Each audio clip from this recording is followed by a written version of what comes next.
this is a wonderful recipe.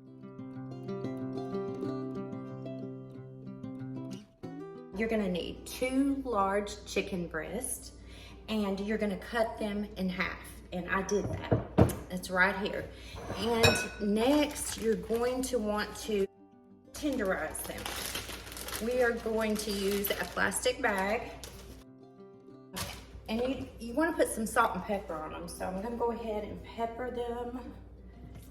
And let's just salt and pepper both sides.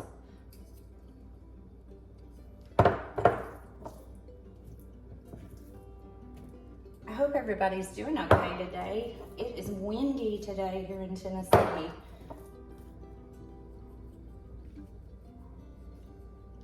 Okay, I'm gonna wash my hands real quick.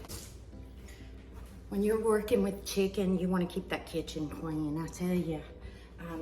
When I get through, I usually take and sanitize everything. Are you guys like that? Okay, so I'm gonna go ahead and put the chicken in my bag. And I hope y'all can see, I've got you in my cabinet right now. I have what they call a ring-like stand with a light on it, but I broke it. That's the second one I broke. Let me seal this. I'm gonna get this out of the way and wash my hands again. Okay, now we're gonna tenderize this, and I just wanna give a shout out to my cousin Tammy. She is so amazing. She bought me some tools and sent them to me. She gave me a meat tenderizer, a new one, and this nifty little gadget, see this, but isn't that beautiful? And evidently this little hook here, you just put it on the oven rack and you just pull it out. Thank you, Tammy. Thank you so much. I have been so blessed. I have received quite a few gifts. I have another gift over here that one of my dear, precious friends, Rita, gave me. A measuring cup, a new one. She must have thought I needed it, huh? You know, I don't buy a lot of things in the kitchen. I'm kind of old school when it comes to cooking. And recently I've decided that I'm thinking about buying a Instapot, and I really can't make up my mind if I want to or not. And simply because I don't want it to sit under the cabinet. I mean, those things are costly, and I don't want to waste money. But I'm gonna go ahead and I'm gonna tenderize this chicken, work out my frustrations. It's definitely a good way to work out those frustrations.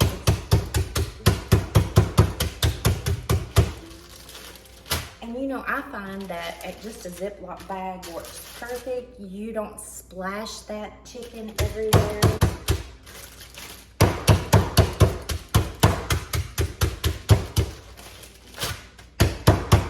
Okay, hey Tammy, that works great. Okay, now I'm going to put just a little bit of olive oil in the skillet, and I'm going to turn my stovetop eye on to, let's turn it on medium. And I'm gonna put maybe 2 teaspoons, 2 tablespoons, and just a pat of butter, a rather large pat of butter. And coat this skillet. And you do want a large skillet for this.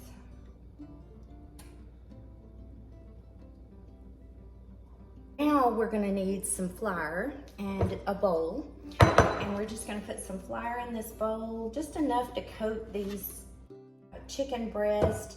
And you're gonna need 2 large chicken breasts and cut them in half. I think I told you that already, but we're just gonna put that in there. We have already salted and peppered that chicken. My butter's heating up here. And we're just gonna dredge this chicken in the flour.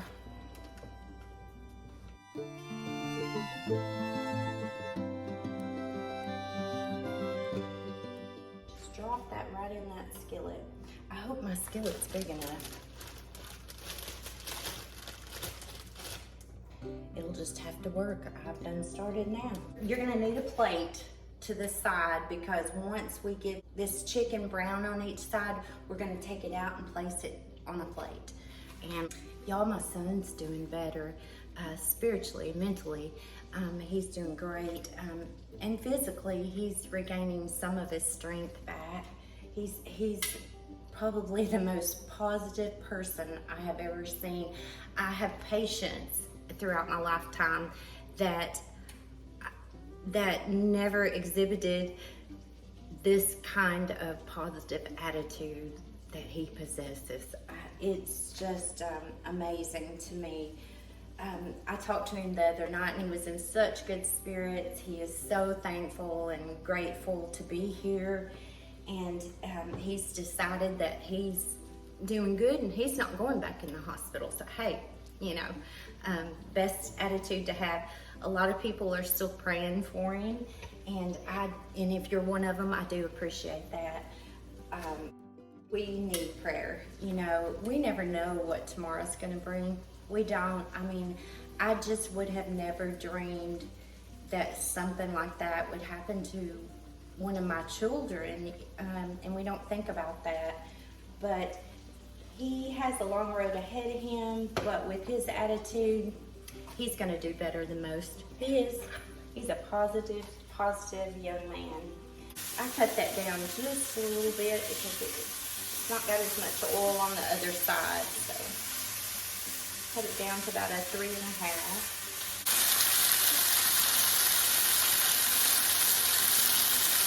I'm gonna go ahead and get these off and put them on my plate.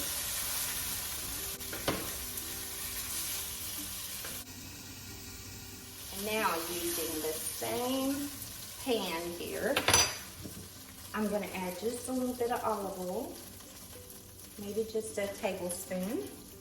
Let's give this a swish. And I'm gonna add those mushrooms.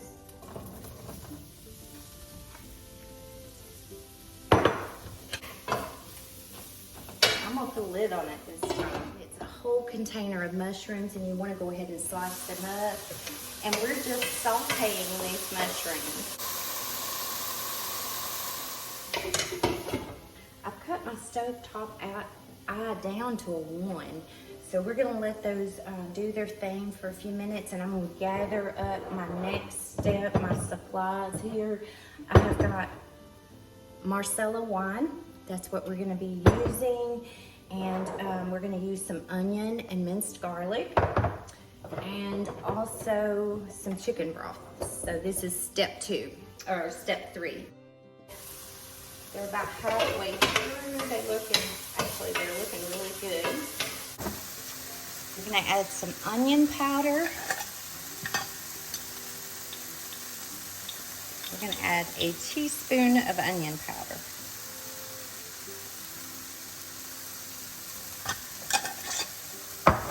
And then we're gonna add some garlic, minced garlic. And I'm gonna do 2 teaspoons of that. Go ahead and mix that around.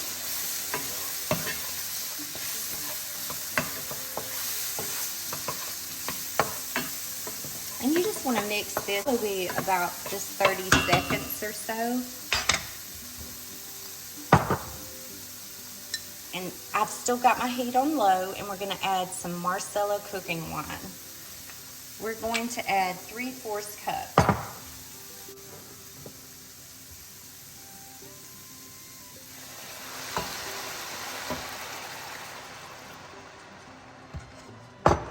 And now I'm going to cut my stovetop eye back up to about a 3. Oh, it smells so good.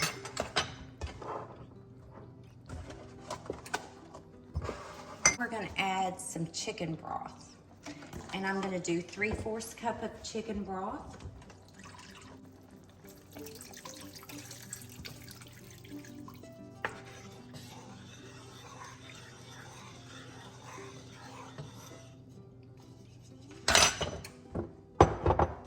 start, we are going to add some whipping cream. And you want to make sure to use heavy whipping cream. We're gonna add a half a cup. And you want to stir as you slowly add this.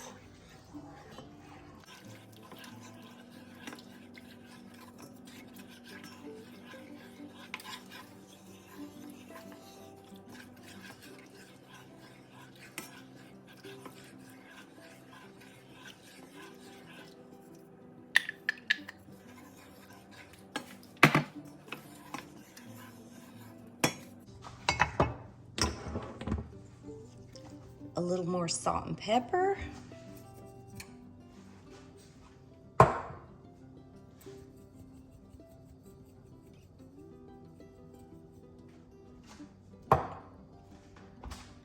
Okay guys, I did take a little break and tried to clean up just a little bit here. But now once you've got your sauce in there and your salt and pepper, you are going to want to lay your chicken back in here. And I think the thing that bothered me about the recipes that I looked up several of them, was that they don't cook their chicken very long. Well, I like my chicken done. I don't know about y'all, but I like my chicken done. So I've got this on simmer.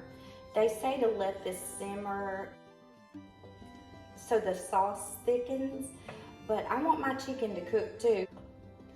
And I'm gonna leave this for about a good 30 minutes because I want my chicken done. It smells amazing. One more thing. We are going to put, I almost forgot y'all. We're going to put some parsley in here.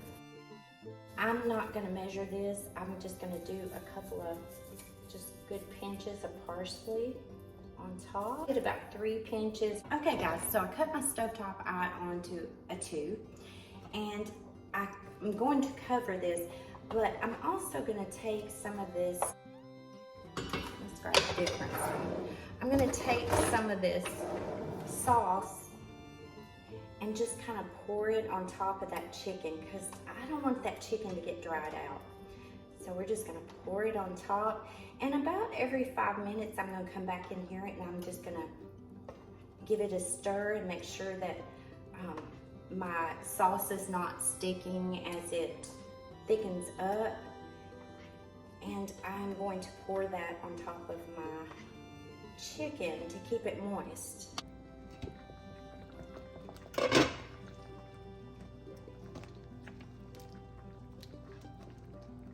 feel like I'm chatty Cathy today because I'm here by myself. It's so nice, y'all. But we're gonna let this cook, and I'm gonna come back later and we're gonna try this out. See you in a little bit. Hey guys, so I actually let this chicken marsala cook for about 40 minutes because I was scared my chicken wouldn't be done. So I didn't end up with a lot of gravy left, but oh my goodness, I've already took a little taste of it and this is amazing. And I cut into it and it's just falling apart. So let me taste this, the chicken. Oh my goodness. This is really good.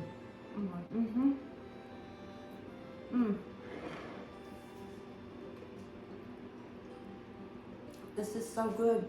Y'all need to try this. If you have never made chicken marsala, you need to definitely try this. I hope you guys have a great evening. I'm gonna go eat.